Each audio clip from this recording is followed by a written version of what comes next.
Kasabay ng paggunita ng Philippine Coast Guard ng kanilang second founding anniversary ng pagkakatatag ng West Philippine Sea Transparency Group kahapon, ang pagbibigay din ng karangalan sa mga ahensyang katuwang nila sa pagbibigay ng impormasyon sa totoong kaganapang sigalot sa West Philippine Sea.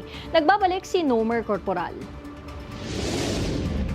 Naging makabuluhan ang pagdiriwang ng Philippine Coast Guard sa ikalawang anibersaryo ng West Philippine Sea Transparency Group.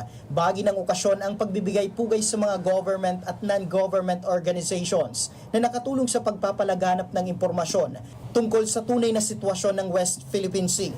Kabilang dito ang Philippine Navy, Armed Forces of the Philippines, Department of Foreign Affairs, Bureau of Fisheries and Aquatic Resources, Department of Education at iba pang ahensya. Ayon kay Commodore J. Tariela, nabuo ang WPSTG upang iparating sa international community ang mga insidente ng pangaras at pambubuli ng China sa mga Pilipinong nagbabantay sa karagatan. Git niya, sa kabila ng 2016 arbitral ruling na pumapabor sa Pilipinas, patuloy pa rin ang pangimasok ng China sa nasabing teritoryo. That they seem to have forgotten. Our transparency efforts were never promised as a silver bullet to counter China's aggression. However, for me, the best measuring stick of whether we have met our objectives is the surveys regarding how many Filipinos are now willing to defend the West Philippine Sea. Binigyang pagkilala rin ng Coast Guard ang malagang papel ng media na sa kabila ng tensyon ay patuloy na nag-ulat upang maisawalat ang totoong kaganapan sa West Philippine Sea.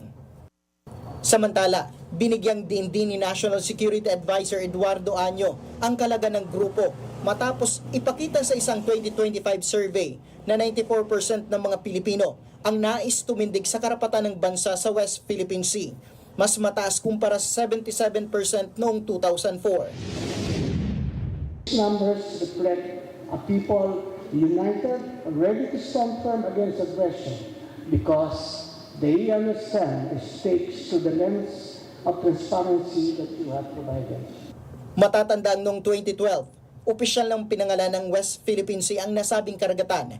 Noong 2013, nagsampa ng kaso ang Pilipinas sa Permanent Court of Arbitration. At noong 2016, nagwagi ang bansa laban sa inaangking 9-dash line ng China.